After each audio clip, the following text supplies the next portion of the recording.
Welcome to Blueprint to Billions, Leverage and Legacy in Apartments. Welcome back to Blueprint to Billions, where legal strategy meets real estate scale. HUD attorney and multifamily housing strategist Terry Bruner has spent his career guiding developers, nonprofits, and investors through complex housing transactions with a focus on building both legacy and leverage. I'm Evan Mack, and today we're digging into what happens after you get that coveted approval, but before the deal actually closes. This is the invisible handoff, and if you're not prepared for it, your deal can fall apart.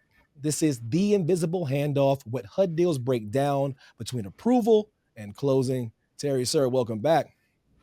Hey, Evan, it's good to be back and always good to chat with you.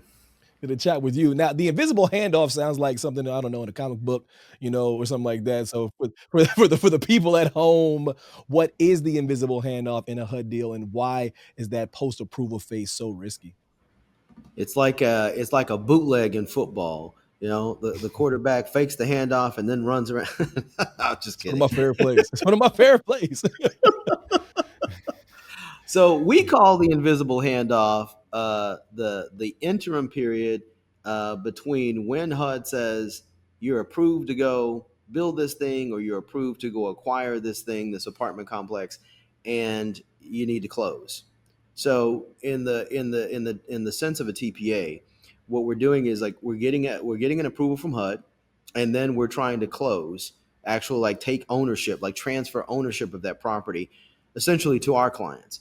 And so that handoff, that process, is where we, as a law firm, and me as an attorney, we're handing the client essentially from our capable hands to the bureaucratic clutches of the federal government.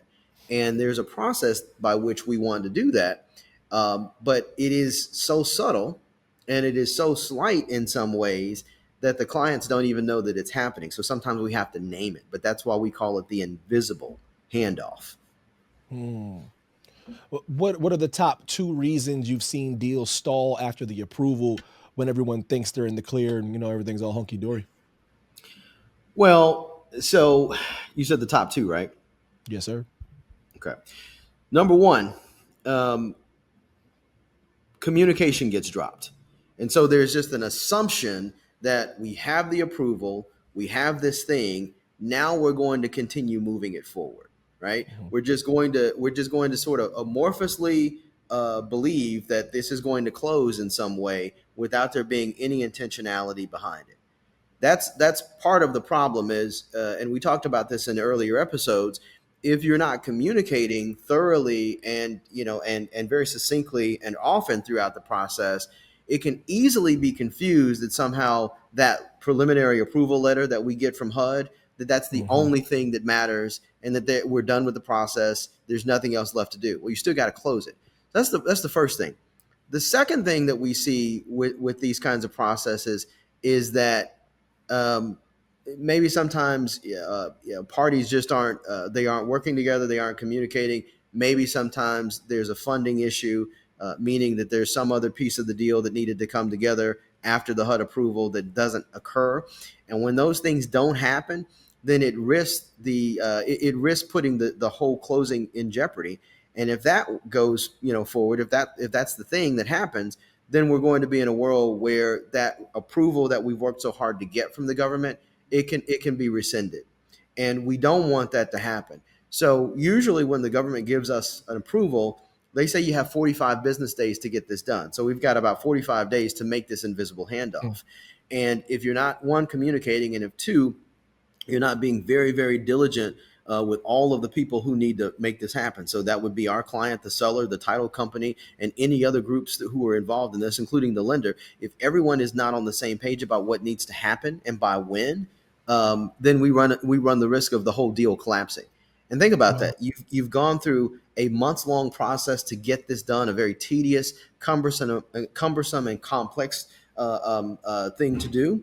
And then you get to the end, and something as innocuous as closing, or seemingly innocuous, then derails the whole thing. So who tends to fumble the ball in this phase? And why? Is it ever just one person's fault? Is it a collective thing? What do you see typically? Rarely is it one person, right? I mean, usually, because there's so many parties involved, Usually it's going to be multiple people, but we start with what we can control. And typically we're the center of gravity in terms of control.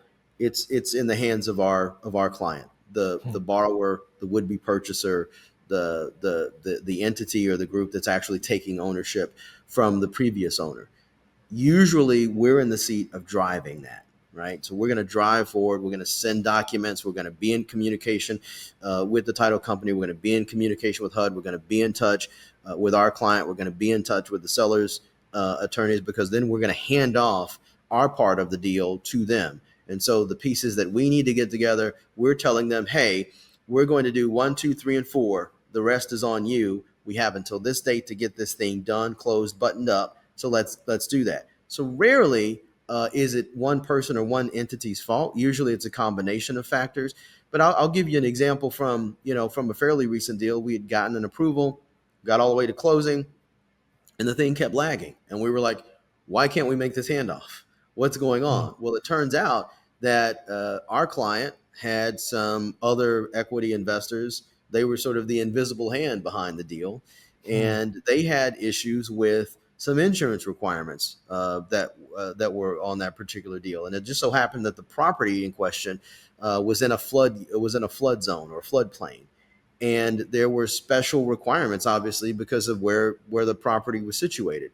Well, this thing went on for 30 days, which then led to 60 days, which then caused us to have to get an approval. An extension of the approval, which then drug on for 90 days. And then the approval really was at a point where not only was it rescinded, but HUD was then saying, the deal is off. You're going to have to start all over again. Wow.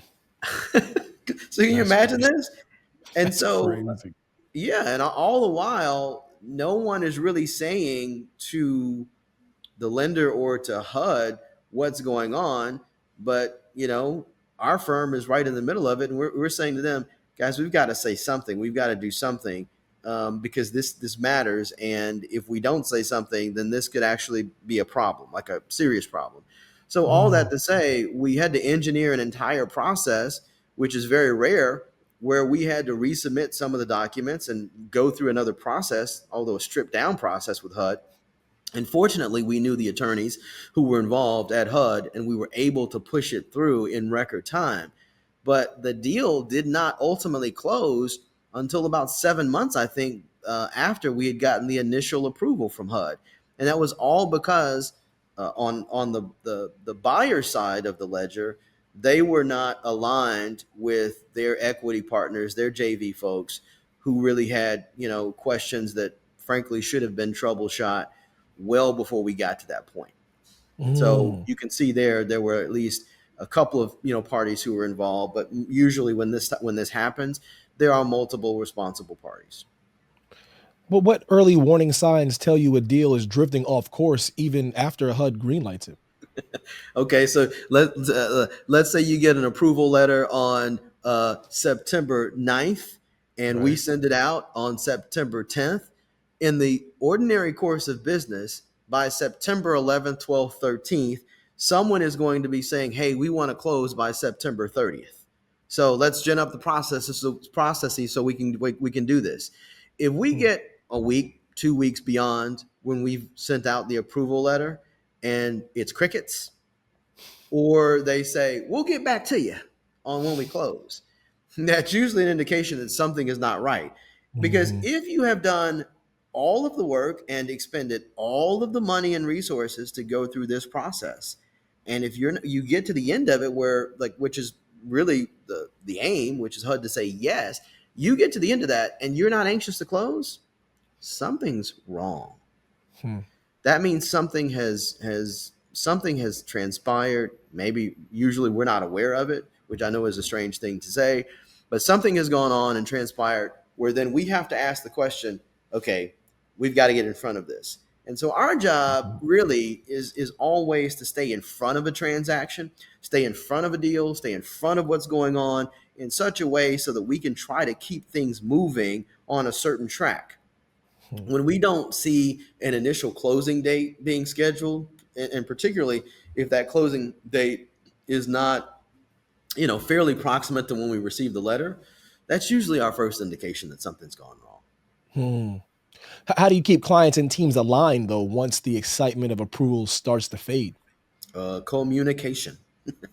That's what this is. You've look. This is where the work that I do is not fun, because sometimes you have to be the grown up in the room, and you Mhm, have to tell clients the things that they don't want to hear, and mhm, you have to be the bearer of bad news. And not that this is one of those instances, but in a world and in a situation where we start to see these things drift, really we're only left with, kind of being a pest and reminding particularly our client, but imposing or impressing upon them for everyone else that here's what's going to happen if this chain of events does not start to move.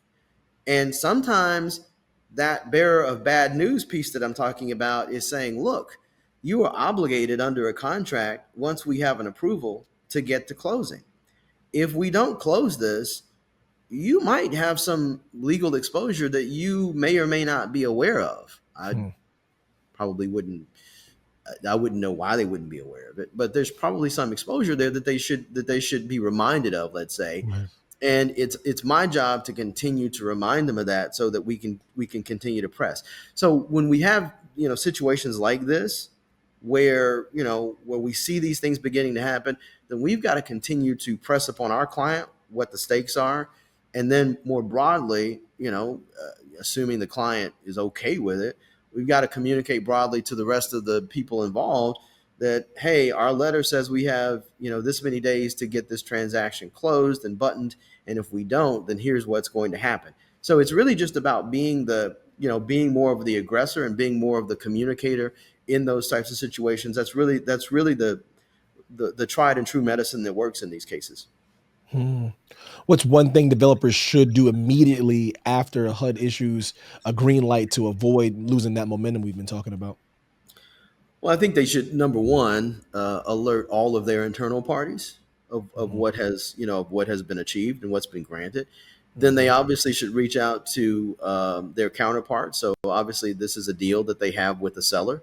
So within 24 hours after receiving that approval, they should be reaching out to the seller and their team, and then coordinating, or aligning, I should say, on when they wish to proceed with the transaction.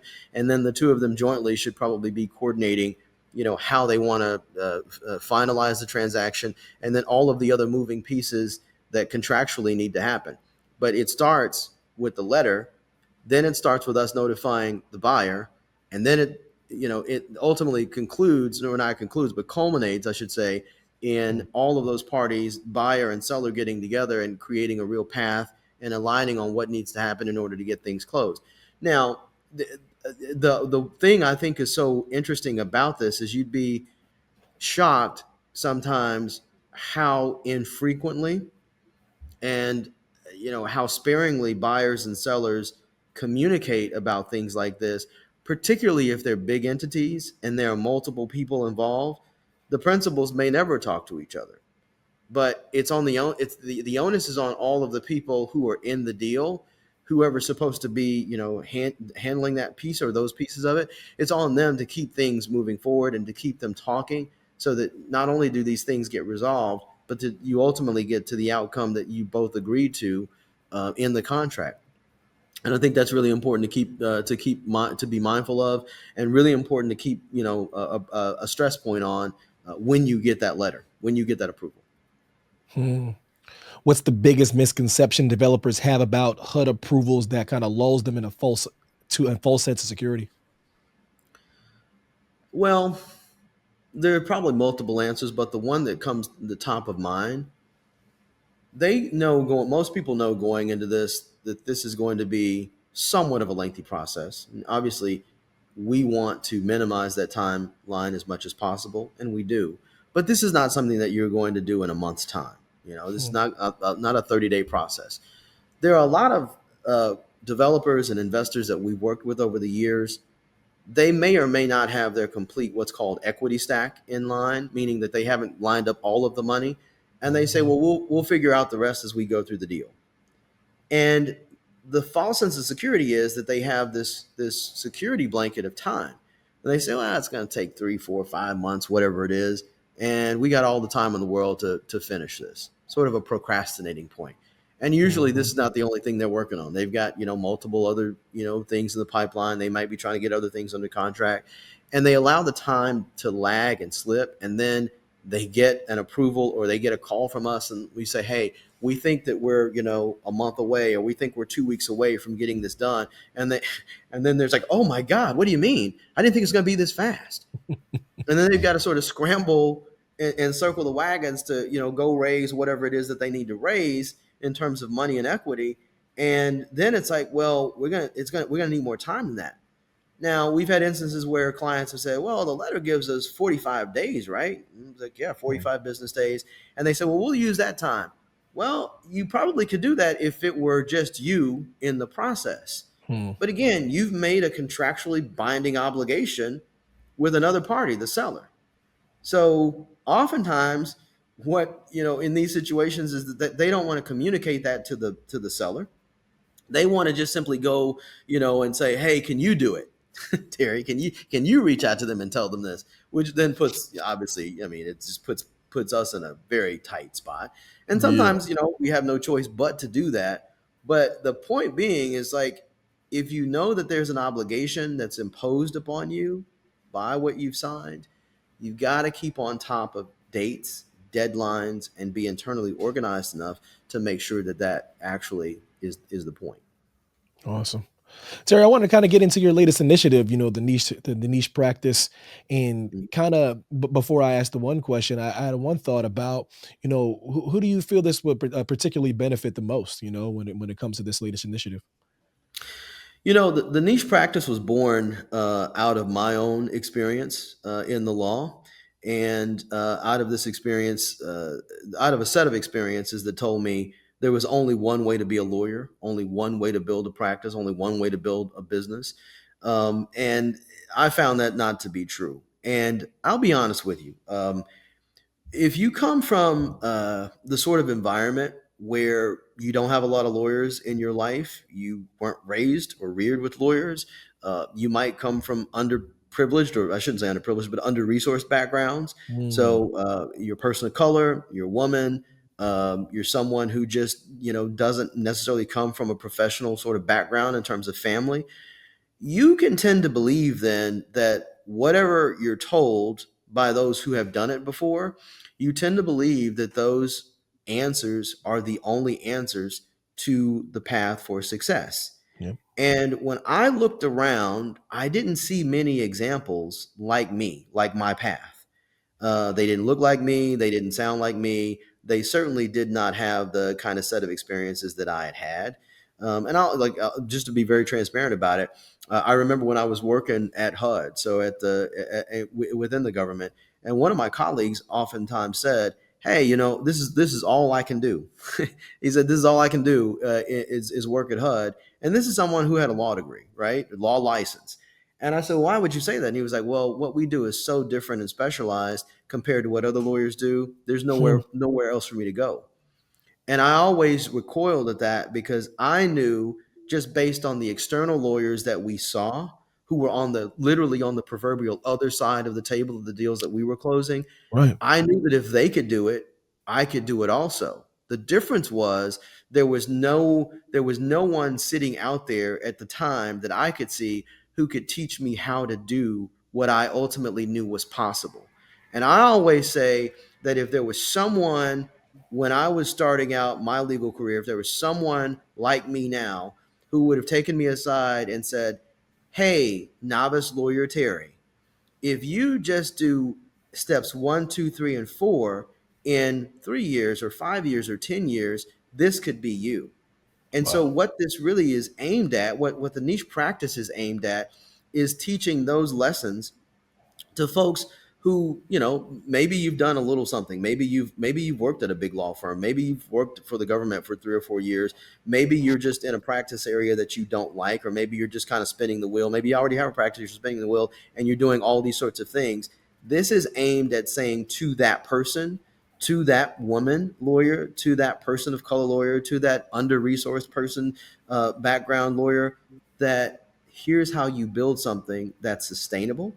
Mm, Here's how you actually stop spinning your wheels And here's the way that you do it in a way that honors and values who you are, being true to the set of values that you have and what you wish to accomplish, not with just your profession, but your life.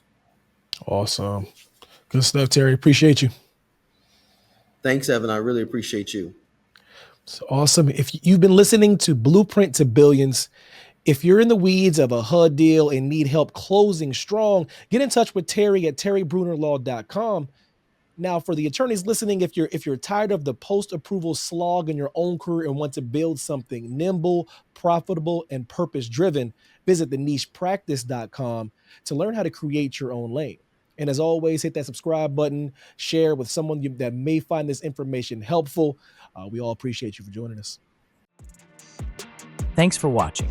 Be sure to hit that like and subscribe button and leave us a review in the comments.